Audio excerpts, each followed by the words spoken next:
Last time I told you that the right to work was the right wing slogan. So right to work is wrong is actually left wing slogan. So it's usually the pro union groups in the United States telling right to work is wrong or beat right to work laws, which are actually banning this union's representation power of all uh, company workers. 50% is at least 50% vote for that representation. But anyway, um, so the main idea is union is in order to union is fighting for higher wage, but by keeping the wages higher, uh, it prevents the newcomers. I mean, the old workers are not affected from this because they are already employed, but potential new workers they are affected because they are not hired because of the high wages, um, which if which will mean that labor marginal productivity of labor is equal to that high wage at a lower um, uh, employment level, basically.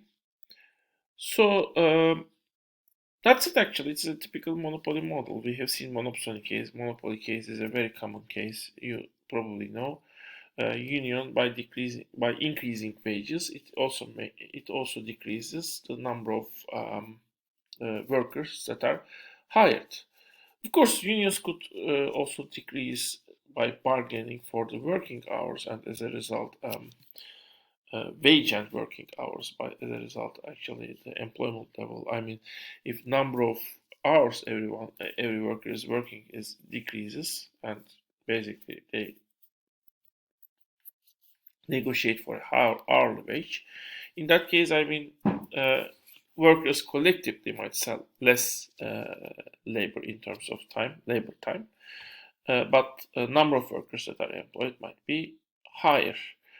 Uh, and of course, that might still decrease the ability of workers to bargain for themselves. But when they do this collectively, they might end up with higher income actually.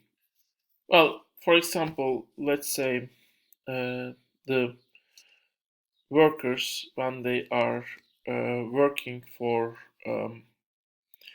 10 hours and they are getting, and 1,000 workers work for 10 hours, which means actually 10,000 labor hours bought.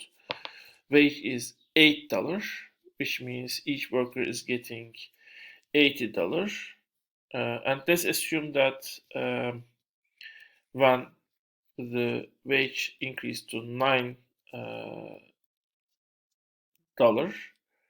um, then the working time reduces from the 10 hours to 9 hours, which means from 10,000 to 9,000. Now, 9 times 9 is 81, which is higher than 80. So, even though workers are working less, they are getting more money. You might do this more extreme, for example, by increasing wage to $9, well, the working time might reduce to 9.5 hours, for example. In that case, I mean, that reduction is even bringing more increase in income. So by working with this time I mean the the working modifying the working time, unions might actually end up with even higher income or higher employment, basically, while also having higher wages. Of course, the unions might also provide certain assistance to the unemployed workers, and also, as I said before, education, which might increase the productivity level of the workers. Um, and basically union assistance to the unemployed workers might mean that they are able to look for jobs for a longer time without at least extreme economic hardship, which might mean they can find the work where they are most productive. Uh, So that those things might actually decrease any kind of potential effects that could create unemployment, because now workers are able to work at jobs where they are relatively more productive individually, and so they are not unemployed because they go to the places where they are most productive, while before they were going to places where they were moderately productive. And the educations are increasing. The education of the unions also increase the productivity of the workforce in general. It's possible, unless unions are rejecting a certain segment of the society and basically just accepting the traditional workforce, which might be also the case, basically. Um, Well, one point about this union monopoly union model is actually, um, if a company is a monopoly, that means actually it is the or the institution is a monopoly in this case. It is the only institution that decides who will work, where, who will work, how many time it will work. So the decisions are taken collectively, basically, uh, and basically because it has this power of adjusting the wage level. It doesn't need to bargain.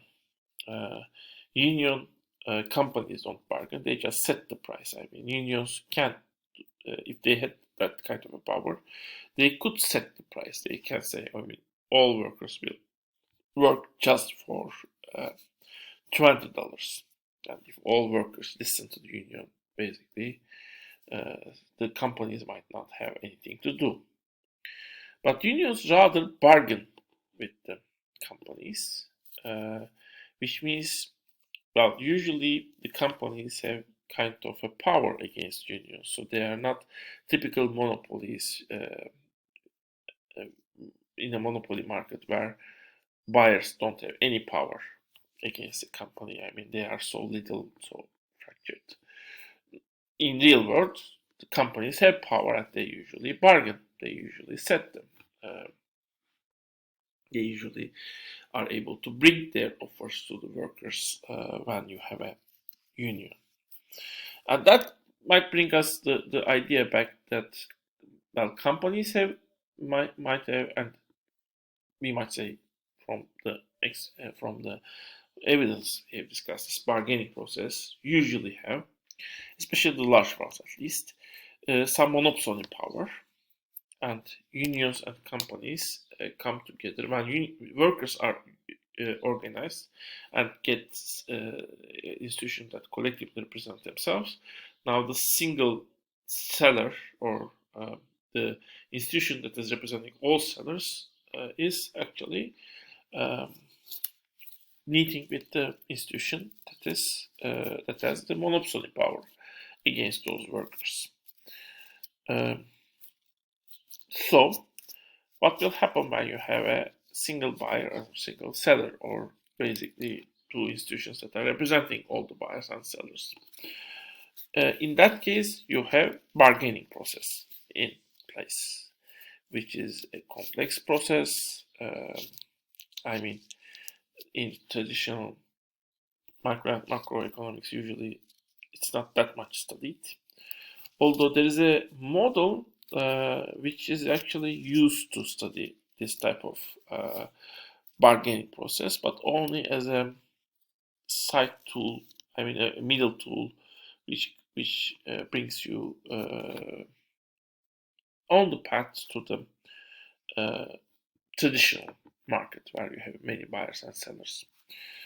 Uh, that tool is called Edgeworth box, developed by Edgeworth, uh, 20th century, early 20th century economists, where you have a single buyer, single seller, and two different things that are bought and sold. Actually, two agents, let's say, who might play either buyer or seller role in the model. And I will introduce you to the Edgeworth box, which you might have seen in maybe intermediate micro courses, although some of my students before told me they didn't see it, so I will still introduce you to the model.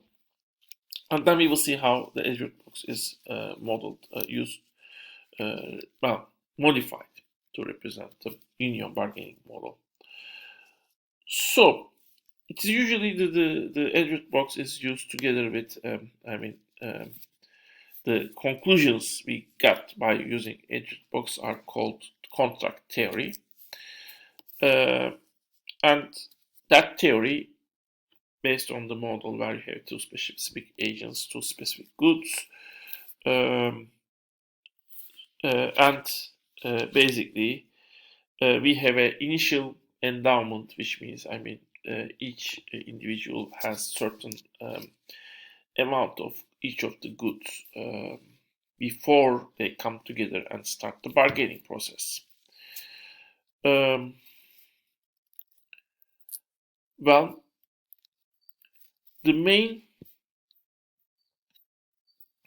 point of this process is the bargaining process will happen if that process, will in the end, the exchange of goods in the end potentially can increase utility or benefit both agents get. But relative benefit each agent gets might vary. Might depend on their bargaining power, basically. The type of improvement that is basically increasing the benefit of both agents is called Pareto improvement. When this type of improvement is not possible, when it is not possible to increase the utility one agent gets without decreasing utility of the other agent, then we are at a Pareto efficient point or outcome. And bargaining processes and exchanges always brings you to a Pareto efficient outcome. At least when it's a pure exchange process. If you add production, that might be a little bit more complex. Of course, we don't have fixed prices. Prices are basically depend on the bargaining process and relative power of the agents. We don't find outcome of the bargaining process, just see the possibilities, and our starting point is the utility curves of the individuals. They are very similar to the utility curves you have seen, although you bring two graphs with utility curves together. So we will have an initial point and we will have potential endpoints. So this is actually how the graph looks like. We have two agents, A. Let's say A is Alice. IAs are utility curves of the Alice. They are, as you have seen, they have decreasing slope when you look to the point A.